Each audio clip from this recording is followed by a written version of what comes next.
The NYA top color chart is showing the big daddy of all bearish divergences. The NYA prices pointed up, and all three of these indicators are pointed down. The NYA to SPX ratio, the New York AD line, and the New York ratio adjusted McClellan breadth oscillator. So we can see why the NYA to SPX ratio is pointed down more drastically than the others, as value has been getting trounced by the big fat cap megatechs.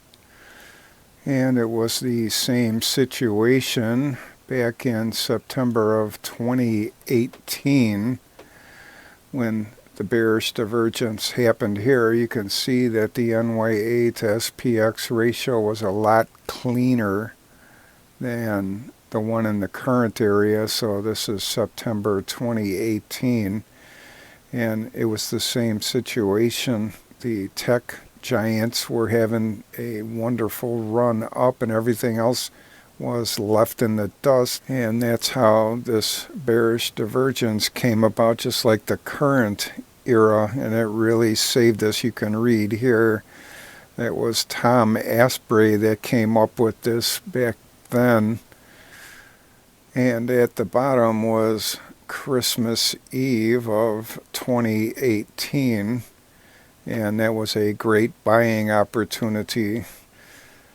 And the NYA top color bearish divergence is a lot more serious than this one we've been living with for the past 4 days. The S&P 500 bearish divergence between price headed straight up in that arrow there, the AD line in this daily chart, and the MACD, and then the topper is the RSI downwards trajectory. So it doesn't matter until it matters, and when we see that bearish divergence in the top color chart, it matters now. And you can see how value has been getting trounced by the big fat cap megatechs here in the NYA to SPX ratio. So the other one from 2018 was nice uniform arrows, but it doesn't matter. It's still downwards trajectories here and an upwards on price for the NYA daily chart. And the way to negate this bearish divergence in the top color chart would be to have the NYAD get an upwards trajectory, the same with matching price down here, and that had better happen by end of day on Friday for this week. So that's the end of day on the 26th of January here. And today's economic report, the PMI services and now the PMI manufacturing indexes, producers manufacturing index, is now out of contraction mode here to join services, which has been above 50 for a while. So this is the first time it's been above 50 for the manufacturing PMI in a long time. Tomorrow's GDP preliminary reading will be important, so this can have a beat to the upside. I don't think it will matter until we get the CPI report. So if GDP growth goes up and inflation goes down, we will be skyrocketing again. But that CPI report's not for a while yet.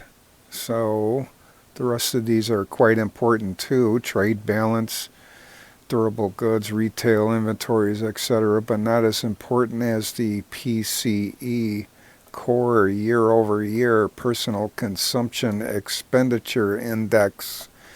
If this gets a 2 handle, so if it doesn't increase and decreases, that means the consumer is pulling back on spending, and I just don't see that happening. People are out there spending like there's no tomorrow. So It's really going to be surprising to me, at least if that hits a 2-handle, 2.9, 2.8. This could possibly go up, but if it goes down, then the Fed will more than likely have a rate cut starting in March. If it goes up, you can forget it. It ain't going to happen until May at the earliest. So this happens at 8:30 a.m. Eastern Time, and you can give it till the end of the day, but this should tell the tale right here on that bearish divergence, whether the AD line gets rectified and joins price in an upwards trajectory. And here's that chart again right here, this one in the middle window indicator. So that needs to be pointed up.